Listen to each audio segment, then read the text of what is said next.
Boa noite a todos. Vamos ler então uma mensagem do livro Gotas de Esperança, de Lorival Lopes, que fala assim para a gente. Não negue o favor pedido. Você também precisa de ajuda. Há quem lhe indique a direção certa, quem lhe estenda a mão, quem lhe diga a palavra consoladora, quem o ouça atentamente, quem lhe atenda os reclamos. Faça tudo o que puder em favor dos outros. O seu pequeno obséquio pode ser só o que faltava para eles. Não espere que se prostem a seus pés. Seja atencioso e prestativo. Prontifique-se a ajudar. Seja acessível. Sorria a quem lhe pede algo. Realize tudo com alegria. O favor prestado alegremente recebe recompensa multiplicada de Deus. Então, que a gente possa sempre ajudar, né? Que a gente possa sempre fazer o que pedem a gente, né? Na nossa medida que a gente possa estar ali fazendo, né? Claro. Mas para a gente nunca negar, né? Sempre dar um jeito de auxiliar. Então, vamos fechar os nossos olhos, rasserenar nossos pensamentos, nossos corações e sentir a presença do nosso Mestre Jesus, que está aqui ao nosso lado, feliz porque conseguimos estar aqui, nessa casa que nos acolhe, que sempre está aqui para nos renovar. E assim pedimos, né, o auxílio da espiritualidade, que possamos ter um estudo proveitoso, que cada um aqui possa, do seu jeito, auxiliar, principalmente aqueles que estão ao nosso lado, na família, os amigos, os vizinhos, onde quer que a gente possa estar, que a gente possa ser flor, né? Que a gente possa florir e ajudar. E assim, damos por iniciado, pedindo uma proteção para o nosso querido Ricardo, que hoje, com muito carinho, vem conversar aqui com a gente. Que assim seja, graças a Deus. Boa noite a todos. Hoje nós teríamos aqui conosco a Berenice Lima, mas ela está adoentada, então hoje à tarde eu soube disso e estou assumindo os cuidados aí do nosso estudo da noite de hoje. Então durante a tarde eu consegui preparar alguma coisa, evidentemente que não vai ficar com a profundidade que ela daria, mas vamos refletir aqui um pouquinho a respeito do tema que é proposto para a noite de hoje. Então o tema de hoje é Pedro, o apóstolo, né? Apóstolo são todas as pessoas que vivenciam o ensinamento de Jesus, que vivenciam de verdade mesmo, que são representativas para a sociedade daquela vivência do ensinamento. Discípulo são aqueles 12 que Jesus escolheu para passar primeiramente para eles os ensinamentos e depois para as demais pessoas. Então Pedro, ele foi discípulo e também foi apóstolo. Pedro foi o primeiro a ser chamado por Jesus. E isso é uma coisa muito especial para a gente nos lembrarmos de Pedro, porque Pedro tem muito das nossas características. Pedro era casado, diferente dos demais discípulos que não eram. Pedro era muito humano. Ele gostava das coisas da época dele, do cotidiano da época dele. Ele brincava com as pessoas da época dele. Ele trabalhava muito, ele era pescador, trabalhava muito, saía na madrugada para pescar. Vocês me desculpem que a semana toda eu estou com a garganta meio mais ou menos. Mas vou tentar postar melhor a voz para ficar com menos tosse. Mas ele trabalhava então durante a noite, e até de manhã cedo, e até que chegou um dia que ele foi chamado por Jesus. E quando ele foi chamado, Jesus disse para ele: deixa de ser pescador de peixe e venha ser pescador de homens. E ele até ficou curioso, mas o que é ser pescador de homens, né? Não sei o que é isso, mas se o Messias está me chamando, eu vou. E seguiu.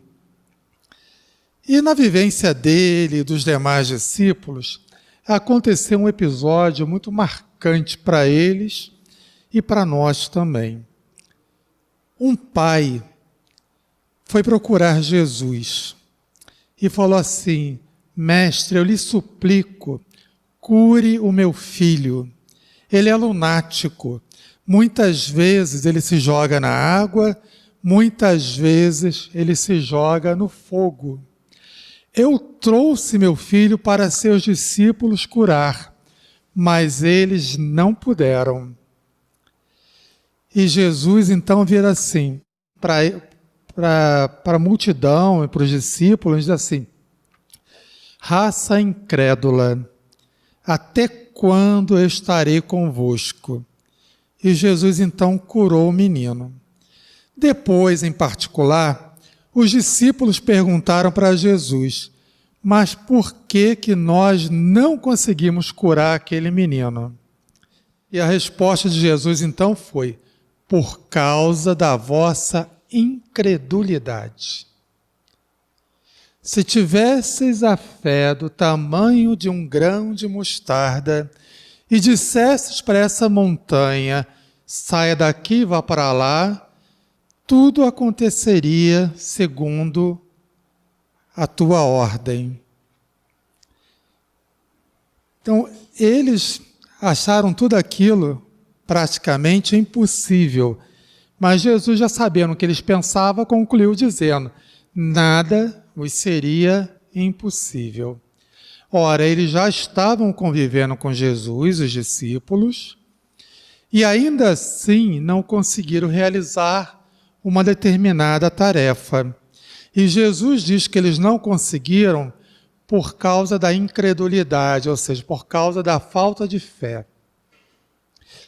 E aí alguns discípulos disseram ao mestre: mestre, nos dê a fé. E outros disseram: mestre, aumenta a nossa fé. Alguns perceberam que eles já tinham alguma fé, então eles pediram: aumenta. Outros disseram: não, me dá, eu não tenho nada, né? Aumenta a minha fé. E Jesus vai então nos ensinar a forma de nós adquirirmos a fé. Eu vou trabalhar então com vocês um pouquinho a respeito da fé, para mais adiante falarmos de Pedro. Porque Pedro estava exatamente nessa jornada. Ele também queria que a fé dele fosse aumentada. Ele também queria ter uma fé robusta para realizar todas aquelas curas, todas aquelas soluções que a sociedade pedia, que Jesus orientava para serem feitos. Então, a fé que Jesus diz para ele é do tamanho de um grão de mostarda. Você pega um grão de mostarda, bota assim no seu dedo, tira uma foto ampliada, é aquilo ali, ó. É algo minúsculo. Então, Jesus está dizendo: se você tiver uma fé do tamanho de um grão de mostarda, você vai conseguir realizar as coisas. E quando eles pedem novamente a Jesus, né, aumenta, Jesus esclarece para eles: não é questão de tamanho a fé, é questão de entendimento, é uma questão de conexão com Deus. Porque fé está relacionada à palavra fidelidade. Às vezes nas ruas nós vemos um plástico na traseira dos automóveis escrito assim: Deus é fiel. Mas a proposta correta deveria ser: estamos tentando ser fiéis a Deus. Ou somos fiéis a Deus. Porque essa fidelidade é que nós precisamos para termos fé. Essa fidelidade a Deus, essa certeza em Deus. Allan Kardec vai nos trazer no Evangelho segundo o Espiritismo,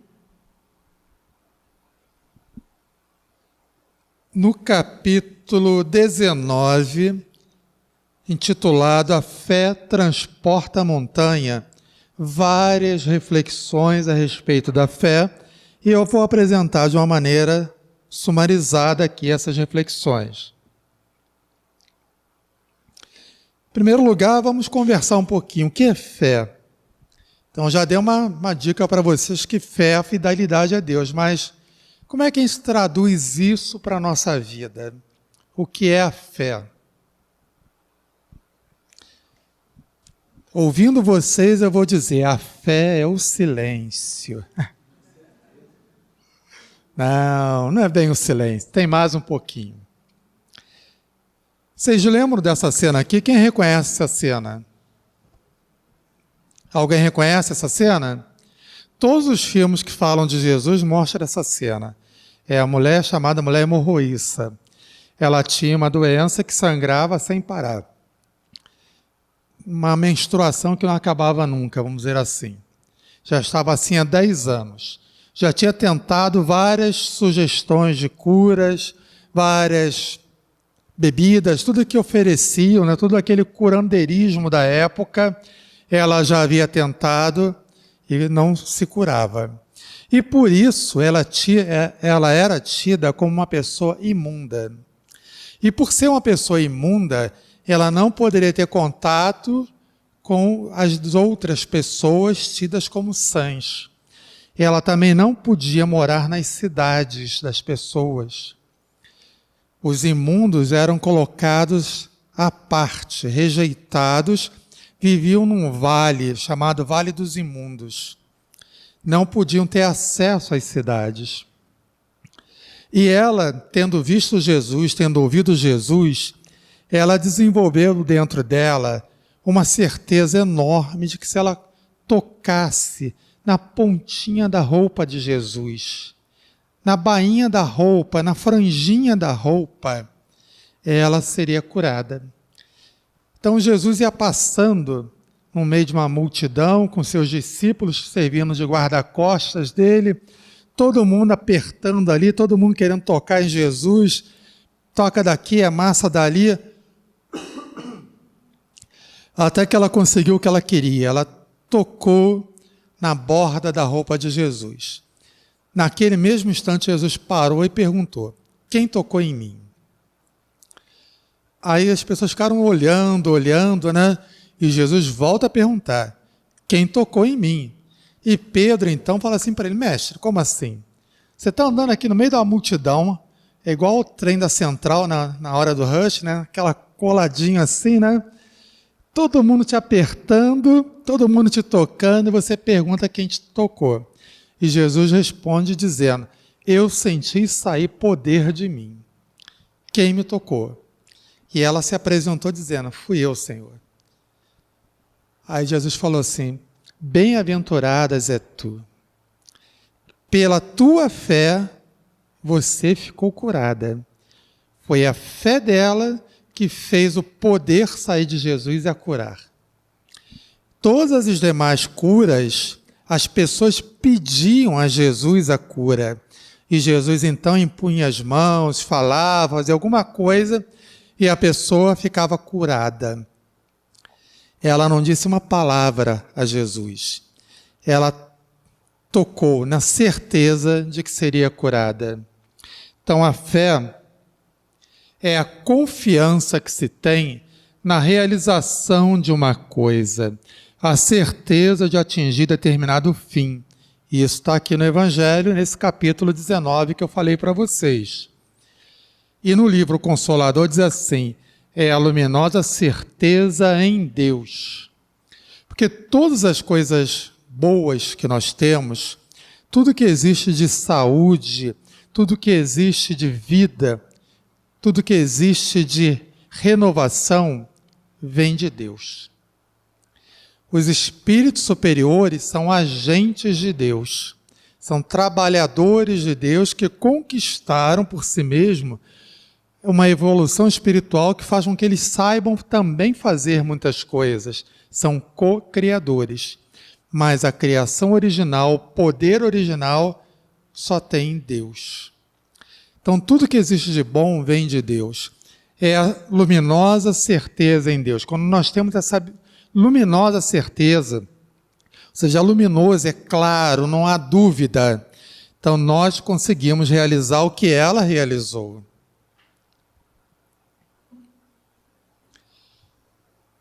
Então nós já vimos o que é a fé. A fé é a confiança na realização, a fé é a certeza de alcançar alguma coisa e a fé é a certeza em Deus. Mas como é que a fé funciona? Como é que ela se manifesta? Como é que uma pessoa que tem fé sabe que tem fé? Como é que nós, ao observarmos uma pessoa, nós dizemos assim, essa pessoa tem fé? Como é que nós podemos fazer isto? Então, como a fé funciona? Como é que é a fé em ação? A fé ela pode ser cega ou ela pode ser raciocinada. A fé cega é aquela que aceita tudo que é dito. Não pensa sobre aquilo que está sendo transmitido para essa pessoa. Então, a pessoa que senta, assiste uma palestra, tudo que é dito, ela diz assim, isso é a verdade. Fulana disse, então é a verdade.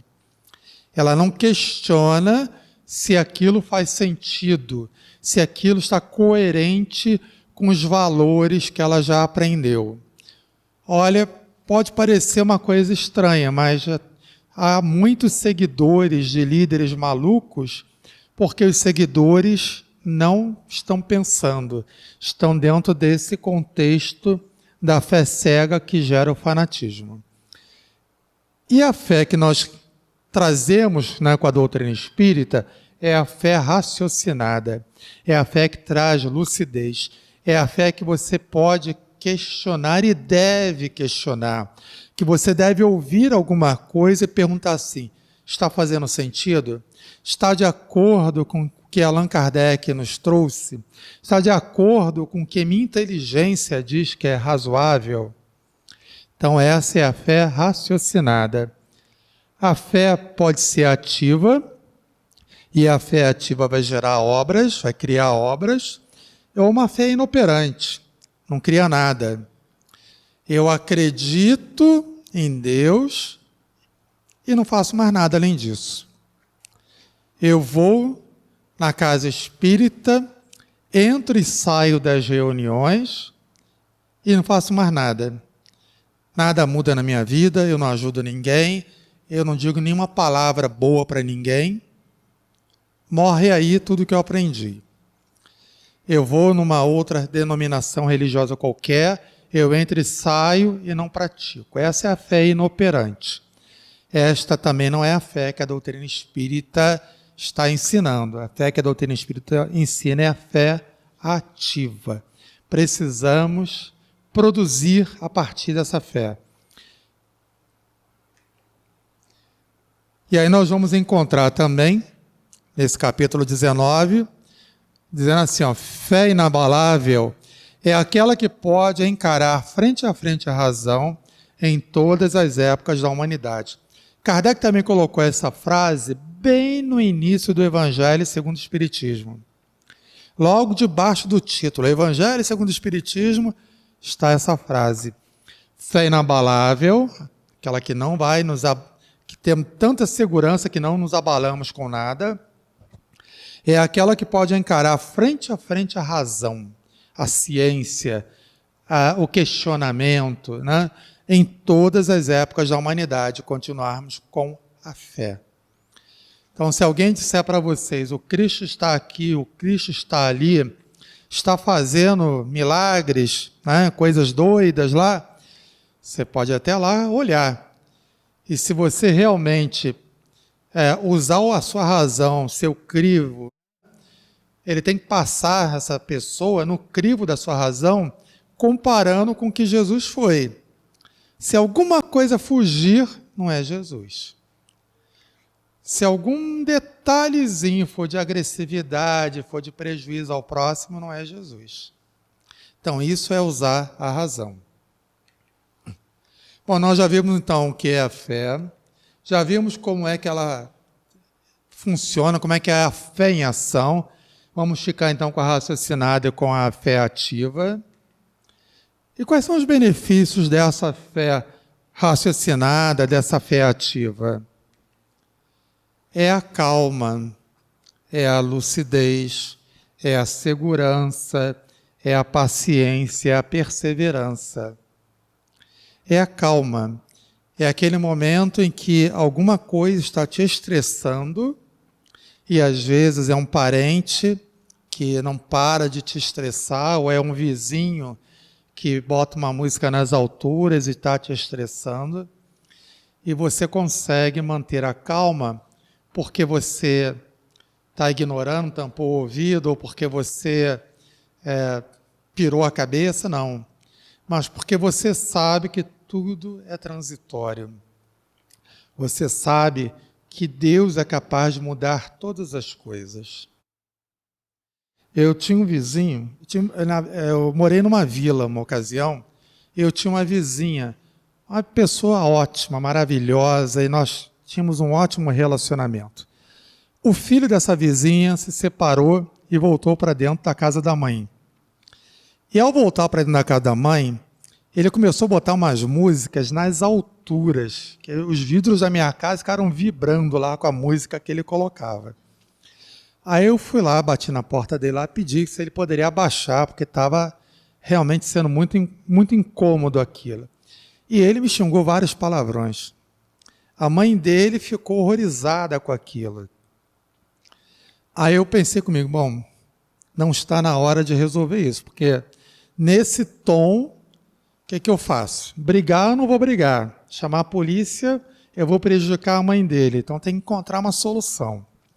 E aí nós, naquele dia, né, no nosso evangelho no lar, nós buscamos pedir, envolver, né? Envolvemos muito aquela família e durante 1 ou 2 semanas aquela confusão permaneceu. Nessa época eu prestava uma consultoria para o Jornal do Brasil, quando existia o Jornal do Brasil, né? Prestava uma consultoria para o Jornal do Brasil e um diretor importante do Jornal do Brasil falou assim para mim, eu vou fazer uma palestra e estou precisando de uma ajuda com os equipamentos de informática, você pode ir comigo? Eu falei, posso, mas você vai ter que ir de terno, tudo bem? Eu falei, tudo bem. Então, no dia da palestra dele, estava eu de terno, nos encontramos no forte que tem lá no Leme. Aí entramos, ele me apresentou ao general, ao coronel, e ficamos nós 4 ali, né? Eu, ele, general e coronel, conversando. E eles até curiosos sobre informática, me perguntando uma série de coisas. Quando quem aparece? O filho da minha vizinha. Ele era major, era capitão, era alguma coisa. Quando me viu conversando lá com o general e com o coronel, ele ficou tão pálido. Aí o coronel o apresentou e eu fiz de conta que não o conhecia, que era a primeira vez que nós estávamos nos falando, para que ele não ficasse mal ali, né? Depois desse dia, ele nunca mais botou a música alta. Não fiz nada, foi Deus que fez, entendeu? Nunca mais botou a música alta. Então, existem soluções que nós temos que usar a nossa confiança em Deus, a nossa fé, para alcançarmos essas soluções que não são mais as soluções que o mundo quer usar, que é a da agressividade, da disputa.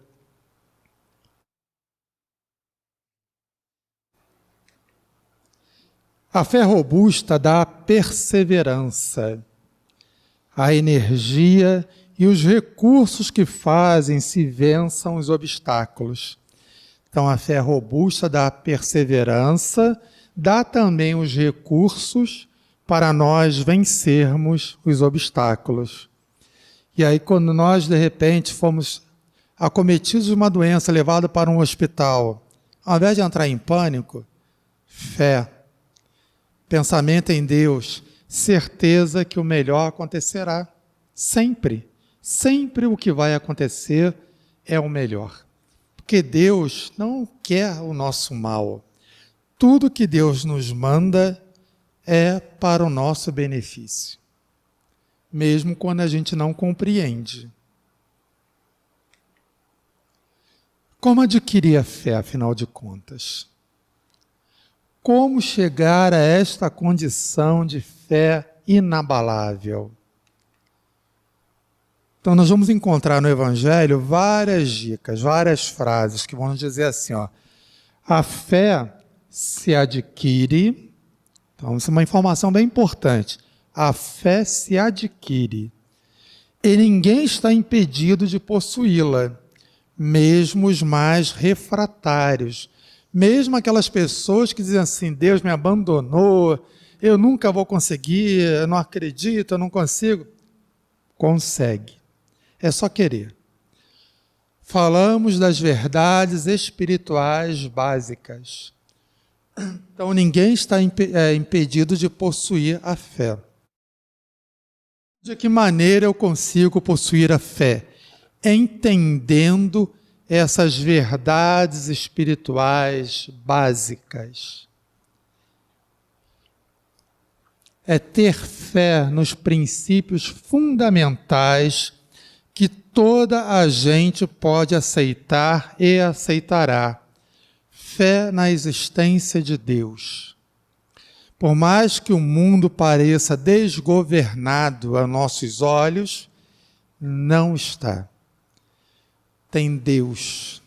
Tudo acontece e Deus sabe. Outro princípio fundamental, a alma. O futuro, o progresso individual indefinido, a perpetuidade das relações entre os seres. Está lá na Gênese. E de novo no Evangelho. A fé necessita de uma base. A base que é a inteligência perfeita daquilo em que se deve crer. E para crer não basta ver, é preciso, sobretudo, compreender. Então, para eu ter a fé, eu preciso crer. E para crer, eu preciso compreender.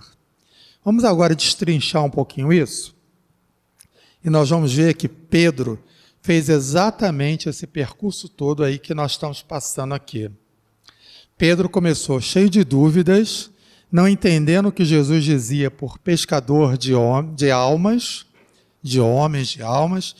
Pedro, em alguns momentos impulsivos, né, chegou a fazer algumas bobagens, mas Pedro fez esse percurso. Nós nos lembramos muitas vezes de Pedro assim, ó, quando o galo cantar, 2 vezes você terá me negado 3 vezes. Todos já ouvimos essa história, né? Essa história se passa na última ceia, quando Jesus, vendo que os discípulos estavam ali inquietos com o que iria acontecer, Jesus diz para eles, em breve, o Filho do Homem, que era ele, Jesus, será entregue para os guardas, será preso e será morto. Aí ele diz assim, eu vou sozinho. E Pedro diz para ele, não, que isso, Senhor? Onde o Senhor for, eu vou. Aí ele, Pedro, você não está preparado ainda para esta lição. Que isso, mestre? Eu sou um pescador valente, corajoso, sou forte, não temo nada não. Onde o Senhor for, eu vou. Aí Jesus diz para ele, Pedro, a tua inquietação te faz credor de novos ensinamentos. Então eu digo agora para você que antes do galo cantar 2 vezes, você terá me negado 3 vezes. E aí Pedro, andando pelas ruas, é reconhecido por um grupo, que diz assim, não é esse aí um dos seguidores de Jesus? E Pedro, com medo deles, não, que isso, não sou eu não, vocês estão enganados. Aí daqui a pouco acontece um outro evento, e que reconhece de novo Pedro. Não, é ele mesmo, eu já estive com ele uma vez, é ele mesmo, um grupo maior, ele... Não, vocês estão me confundindo com outra pessoa, deve ter muitas pessoas parecidas comigo, não sou eu. E na terceira vez, por medo que ele negou, o galo cantou. E quando o galo canta, ele percebe a lição que Jesus havia deixado para ele, para que ele reconhecesse a fraqueza dele e o quanto ele precisava ainda trilhar esses passos aqui para ter uma fé robusta. Então, nós precisamos compreender. Então, nós já vimos o benefício, já vimos como funciona, já vimos o que é a fé. E agora vamos ver, então, ali, né, de uma forma mais didática, como é que nós adquirimos. Nós adquirimos compreendendo. Não ouvindo falar, mas compreendendo Deus. Deus não é o velhinho que está sentado num trono a nos observar. Deus é uma consciência, é um amor, é uma sabedoria que ocupa todo o universo.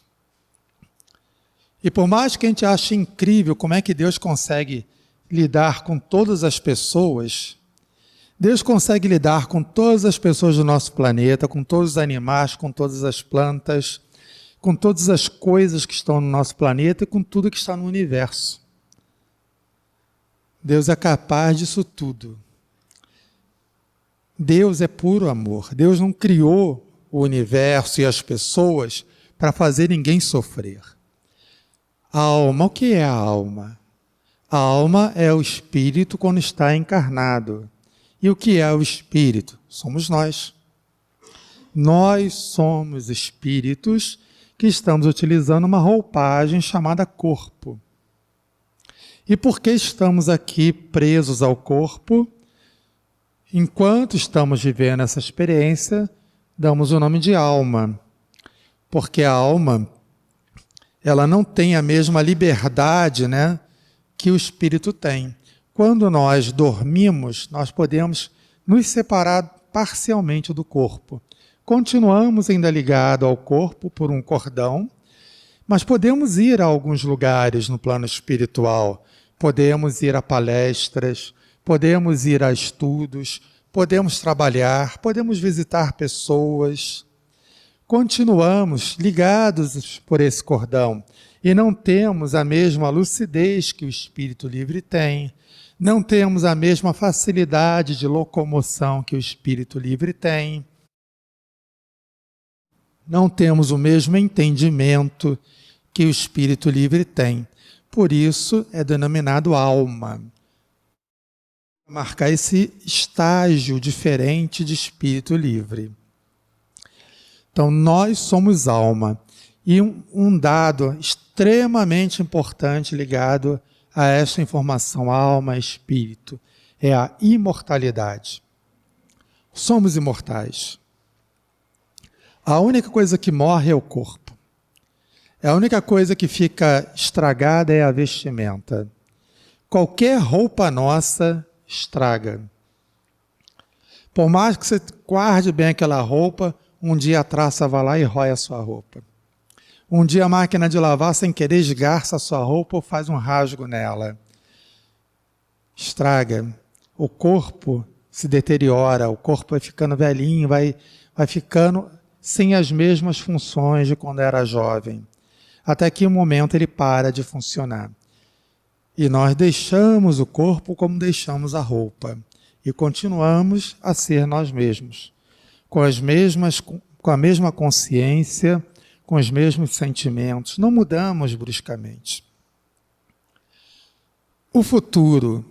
O futuro é algo que Kardec tratou várias vezes ao longo do Evangelho. E tratou com muito carinho, e tratou na Gênese também.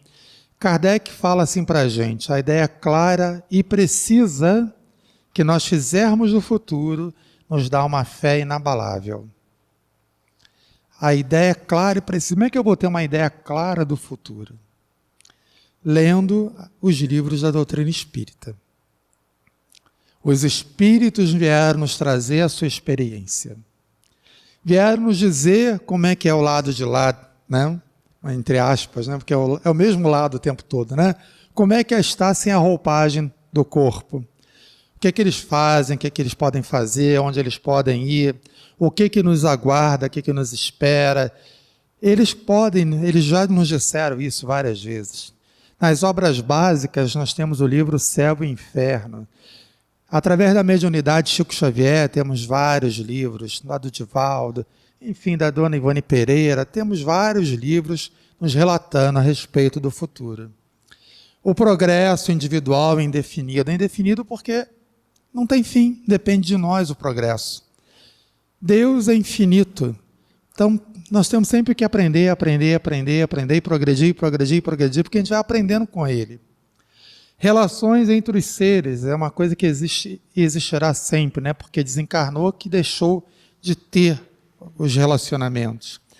Então, a base, se nós tivermos essa base forte, Deus, alma, futuro, nós conseguiremos ter essa firmeza na fé.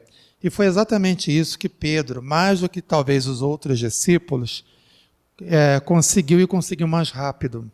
Por isso Jesus elegeu Pedro a pedra, a rocha, o líder da equipe.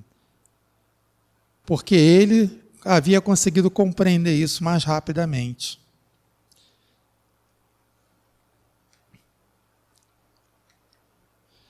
Então a fé necessita de uma base, frase de Allan Kardec, não é? Que é a inteligência perfeita daquilo que se deve crer. E para crer não basta ver, é preciso, sobretudo, compreender. A fé é a mãe da esperança e da caridade. Se não há fé, fica muito difícil haver a esperança. Como é que eu vou ter esperança em Deus se eu não tenho fé em Deus? Como é que eu vou ter caridade, que é amor ao próximo, se eu não acredito no poder do amor? Não é a fé que faculta a esperança na realização das promessas do Senhor? Se eu não tenho fé, como é que eu vou ter a esperança, como é que eu vou aguardar que essas realizações ocorram? Se você não tiver fé, que esperará? Não é a fé que dá o amor? Se você não tem fé, qual será o seu reconhecimento, portanto, seu amor? Tenha, pois, a fé com o que ela contém de belo e de bom, com a sua pureza, com a sua racionalidade. Não admita a fé sem comprovação, cega filha da cegueira. Ame a Deus, mas sabendo por que o ama. Creia nas suas promessas, mas sabendo por que você acredita nelas. Então nós precisamos entender isso. Precisamos olhar para a gente e nos perguntar assim, o que eu tenho de verdade nesse momento de crença dentro de mim? A minha crença realmente é inabalável em Deus? Porque uma coisa é eu dizer assim, eu creio em Deus. E a outra coisa é eu demonstrar que eu creio em Deus nos momentos mais delicados da minha vida. Aí eu estou demonstrando que realmente eu creio em Deus. Eu creio em Deus, mas eu tenho dúvida da sabedoria de Deus. Porque se Deus fosse sábio, eu não estaria passando os perrengues que eu estou passando. Então a gente não está crendo em Deus. Nós temos que entender que os perrengues que estamos passando, eles têm origem em nós mesmos, no nosso passado, nesta encarnação ou encarnação anterior. E que Deus está nos dando agora a lição. É como o aluno que está indo para a escola e diz assim, eu não gosto dessa matéria. E o professor diz, não, você tem que aprender a matéria, tem que estudar a matéria, tem que fazer prova e passar na matéria. Mas eu não gosto, para que isso serve? O aluno não consegue compreender. A criança, às vezes, não consegue compreender, e às vezes até o adolescente não consegue compreender. Mas lá na frente, na vida profissional, vai usar aquele conhecimento. Então, o conhecimento que é dado é para formar o quê? A base, para que depois, lá na frente, crie asas e voe. E aí nós voltamos para Pedro, que foi o apóstolo da fé, que entendeu a missão de Jesus mais rapidamente que os outros. E foi por isso que Jesus o nomeou o líder de todos eles. E disse que sobre a fé que Pedro demonstrava, a fé, principalmente na inspiração, quando Pedro, trabalhando assim de uma certa forma a sua mediunidade, recebeu a informação de que Jesus era o enviado de Deus, era o Messias, né? Jesus falou, sobre essa fé eu vou construir a minha igreja. Sobre essa fé que está conectada a Deus, que eu vou construir a minha igreja. Entenda-se aqui igreja, o apostolado de Jesus, os ensinamentos que ele deixou, que era um termo usado naquela época. E aí um depoimento de Pedro, ele diz assim, na verdade está no livro Paulo e Estevão, está Emmanuel contando para a gente. Desde que Pedro viera do Tiberíades, Tiberíades é perto de onde Pedro havia nascido e morado, para Jerusalém, Simão, que o nome dele era Simão, né? Simão, Jesus, que chamava ele de Pedro, que era, na linguagem deles lá, hebraico, pedra. Transformara-se em célula central de grande movimento humanitarista. As primeiras organizações de assistência ergueram-se com o esforço dos apóstolos, ao influxo amoroso das lições do Mestre. Era por esse motivo que a residência de Pedro, agora em Jerusalém, enchia-se de enfermos, desvalidos, sem esperança. Então, antigamente iam para o vale dos imundos, aqueles que eram diferentes do padrão da sociedade. Doença desconhecida, ficar mancando, ter uma pele com alguma mancha qualquer estranha, qualquer coisa diferente do padrão de saúde era taxado de imundo, era arriscado do livro dos vivos, naquela cidade, em Jerusalém, por exemplo, e era colocado para fora da cidade. Então, estando para fora da cidade, eles iam ali para o vale dos imundos. E agora eles já podiam ir para a casa de Pedro. Foram cada vez mais se aglomerando lá no espaço que Pedro criou, e Pedro cuidava deles com muito amor. Natural era que nem todos se curassem, o que obrigava o velho pescador a agasalhar consigo todos os necessitados, com o carinho de um pai, recolhendo-se ali com a família. Pedro, recolhendo-se ali com a família, era auxiliado particularmente por Tiago, filho de Alfeu, e por João.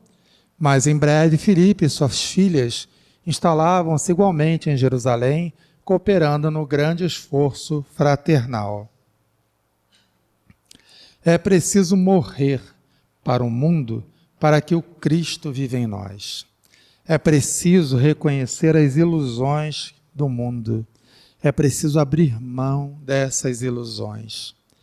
É preciso escolher seguir a Jesus. E seguir a Jesus não é só vir aqui na Casa Espírita e dizer, ok, eu sou espírita, eu frequento a religião espírita, eu frequento a Casa Espírita, eu estou aqui colocando meu nomezinho para benefício. Não é isso. Isso é só o início. Para ser cristão de verdade é viver como cristão no dia a dia. É ajudar todas as pessoas que chegarem no seu caminho. É você, com seus familiares, praticar as lições do Evangelho. É você, muitas vezes, se calar, deixando que uma pessoa mais tola que você continue falando. Você sabe que ela está falando besteira, mas ela faz questão de falar. Então tenha paciência e deixa. Espera ela se acalmar, espera ela parar de falar para que você dialogue com ela. Então todas essas lições que Pedro pôs na vida dele, tudo que Jesus ensinou, ele se esforçou para colocar na vida dele, é que o tornou uma pessoa tão especial, um apóstolo. Além do mais, Jesus ensinou que só conseguimos elevados objetivos neste mundo cedendo alguma coisa de nós mesmos. Por intermédio de Tiago, o farisaísmo permite encaminhar conosco. Pois bem, consoante os ensinamentos do Mestre, caminharemos as milhas possíveis. E julgo mesmo que, se Jesus assim nos ensinou, é porque na marcha temos a oportunidade de ensinar alguma coisa e revelar quem somos. O que acontece? Pedro criou lá aquele abrigo para as pessoas, mas ele não tinha dinheiro para manter. Então ele acabava recorrendo aos fariseus, que eram mais gentis, que eram mais serenos, que eram pessoas já predispostas ao bem. Ele pedia ajuda financeira. E eles davam ajuda financeira, eles davam alimento para ajudar a manter aqueles enfermos todos.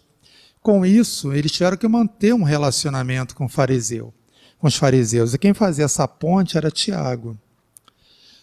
Tiago era mais ligado aos judeus, aos fariseus.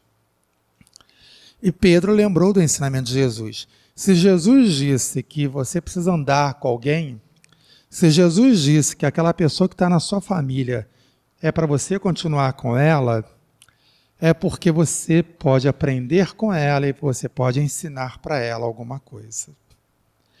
E aqui então fica aí as nossas reflexões a respeito desse grande apóstolo, tá?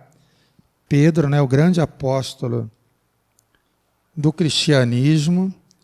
Graças a ele e a todos os demais, é que hoje nós estamos aqui. É que tudo se desdobrou e a mensagem de Jesus chegou até nós. Muito obrigado a todos, pela paciência principalmente, tá? Bem, meus amigos, mais uma noite em que acessamos, temos a oportunidade de escutar exemplos bonitos para nos inspirar. Nós também fomos convocados por Jesus para sermos os trabalhadores da última hora. Nós temos um papel muito importante também, guardando as devidas proporções. Precisamos acreditar que também estamos no trabalho com Jesus, em casa, na nossa comunidade, aqui na Casa Espírita. A nossa energia se soma a tantas energias do planeta. Que sejamos um acréscimo positivo para esse planeta que passa por momentos tão delicados e bonitos ao mesmo tempo, porque estamos evoluindo. Estamos no momento de separação do joio e do trigo, como Jesus falou. Que sejamos trigo, que possamos merecer uma terra renovada. Teremos que passar por algumas situações, mas possamos passar com muita fé e esperança. Então, gratidão a esse Pai que nos deu a vida e que não esquece de nós, envia sempre os seus exemplos, nos dando orientação do caminho certo a seguir. Nós sabemos que cada um de nós passamos aqui na terra pelas suas provas, suas expiações, mas possamos ser gratos a Deus por tudo, especialmente nas dificuldades, para que possamos aprender com ela e deixar ela fazer o seu trabalho e seguir em frente. Então, que nessa noite nós tenhamos esse abraço de Jesus para nos fortalecer na nossa caminhada. É muito gostoso saber que não estamos sozinhos aqui na terra, nas nossas batalhas. Estamos com o apoio direto do nosso anjo da guarda e vários amigos espirituais, queridos, especialmente a Jesus, a Maria e ao nosso Pai Celestial. E com a certeza de que a vida continua, que estamos aqui de passagem, cumprindo uma experiência, um estudo, que um dia retornaremos ao plano espiritual, como os nossos entes queridos estão lá. Às vezes a nossa família do outro lado é muito maior do que a família que está aqui. Então não tem nada de tenebroso, triste, não, a vida continua. Esses nossos queridos estão vivos em alguma dimensão no plano espiritual. E nós queremos, através da prece, olha o poder da prece, simples e profundo, A prece vai levar o nosso abraço a esses irmãos. A nossa torcida para que eles estejam bem, que continue estudando, se aproximando de Jesus. Tantos irmãos desencarnados aqui presentes, talvez em maior número do que encarnados, estamos todos juntos aqui para pensar em Jesus, refletir sobre as suas palavras e trazer para dentro do nosso coração, para a nossa mente.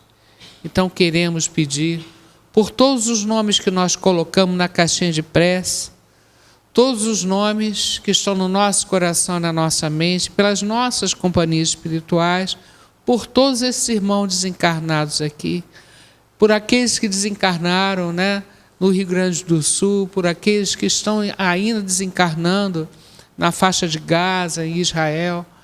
Muita luz para esses irmãos, que eles sejam muito bem recebidos no plano espiritual. Por isso pedimos, Pai nosso, que estais no céu, santificado seja o vosso nome, venha a nós o vosso reino, seja feita a vossa vontade, assim na terra como no céu. O pão nosso de cada dia nos dai hoje, perdoai as nossas ofensas, assim como perdoamos os nossos ofensores, mas não deixeis cair em tentação, livrai de todo mal, que assim seja. Que oração linda deixada por Jesus, que nós sempre gostamos de repetir aqui, elevando esse pensamento ao nosso Mestre, e com certeza não fica uma oração sem resposta. Essa energia chega ao coração de Jesus e se espalha para os nossos entes queridos, para tantos irmãos que nós não conhecemos no plano espiritual, que precisam desse carinho. Que Deus abençoe a todos. Graças a Deus. Continuando, né, esse movimento que nós fazemos toda segunda-feira aqui, nós estamos fazendo um movimento energético muito grande. Nós estamos elevando o nosso pensamento a Jesus, a Deus, e isso mexe com as energias ao nosso redor. E essas energias somadas aqui, nós criamos um campo magnético muito bonito. E esse campo magnético, ele vai crescendo, vai se espalhando, né? E vai ajudando a melhorar a atmosfera aqui e aonde nós quisermos. E é nesse momento que nós fazemos as irradiações. Vamos espalhar toda essa energia bonita que nós criamos aqui, porque toda vez que se fala de Jesus, a energia cresce, se eleva.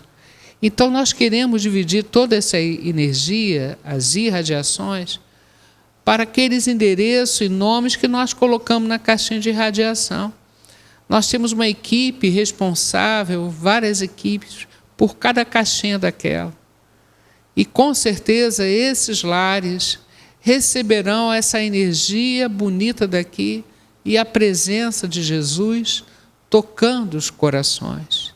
Então é o momento da irradiação. Que Deus possa entrar pela porta da frente da nossa casa, abençoar as pessoas que lá estão, iluminar o nosso ambiente, o nosso grande laboratório, que é o nosso lar, que nós devemos preservar. É uma coisa muito séria quando se forma uma família, especialmente quando se tem filhos, é uma responsabilidade muito grande. E nós seremos cobrados pela lei da ação e reação. É da lei, né? Então, que Deus abençoe os nossos lares, nos ajude a manter a harmonia em casa, nos ajude a manter o respeito, o equilíbrio, né? Isso é muito importante. E que essa energia se espalhe pela nossa comunidade, pelo nosso Rio de Janeiro, pelo nosso Brasil, pela nossa terra escola querida. Muita luz, muita paz. Graças a Deus. E como sempre, a gente sempre fala, quando nós chegamos à casa espírita, nós estamos buscando a saúde espiritual, que reflete na saúde física. Estamos aqui em busca de oração, de reflexão, e as nossas células espirituais e físicas agradecem, porque estamos enchendo elas de energia mais pura, mais harmoniosa. Porque às vezes no dia a dia, né, dentro de casa, às vezes no ambiente de trabalho, a gente se desequilibra. Então nós precisamos de um canto que nos puxe as rédeas para o equilíbrio. E quando estamos aqui falando de Jesus, pensando em Maria de Nazaré, no nosso Pai Maior, nós estamos nos harmonizando, nos purificando. E isso é saúde. A saúde física, a saúde espiritual.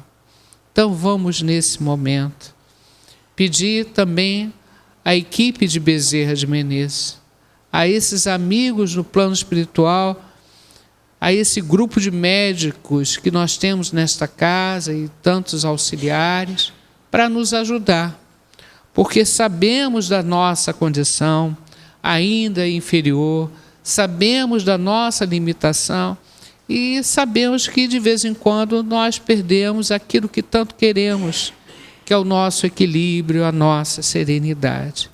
Então, Jesus, diretamente ao seu coração, nós te pedimos ajuda, porque já conhecemos a mensagem do Cristo e queremos vivenciá-la no dia a dia e manter a nossa harmonia física e espiritual.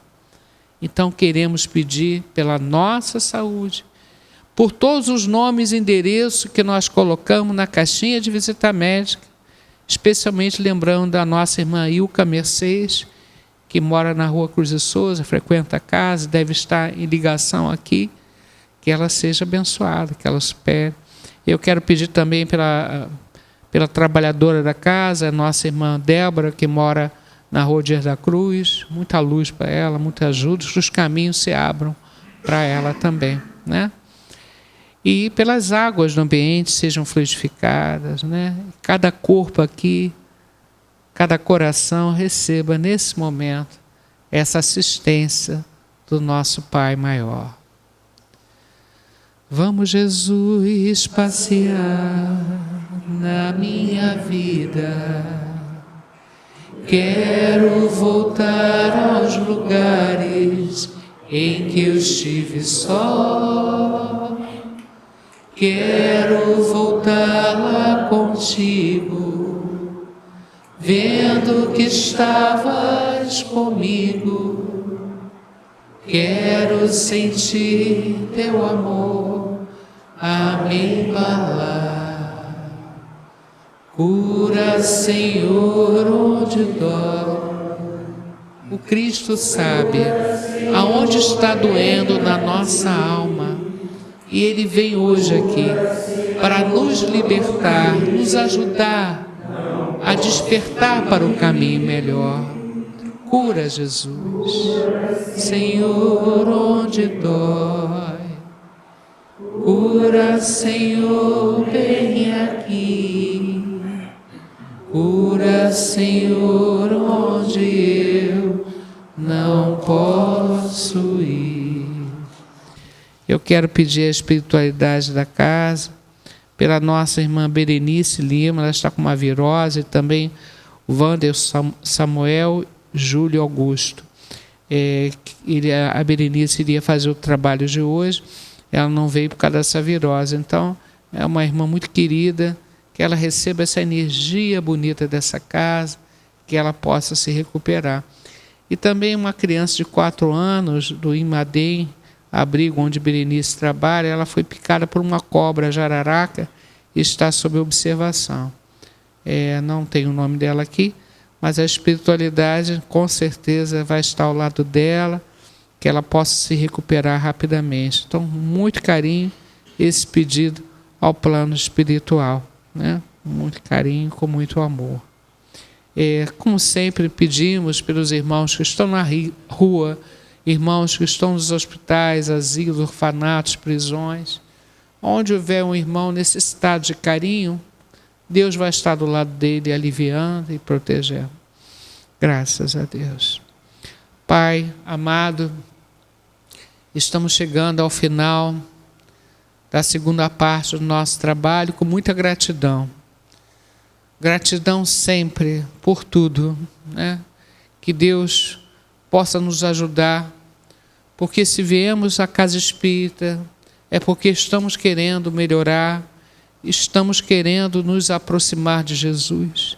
Então nós pedimos força para conquistar essa grande dádiva, né? Muita gratidão aos mentores da casa, aos amigos espirituais, aos nossos anjos da guarda que são incansáveis. Que possamos pedir a permissão para encerrar a nossa sessão dessa noite, para depois começarmos o nosso passe, com muita alegria no coração, pela essa energia bonita que tivemos a oportunidade de usufruir, né, de participar. Obrigado a todos, que Deus os abençoe ao retorno aos seus lares com muita paz.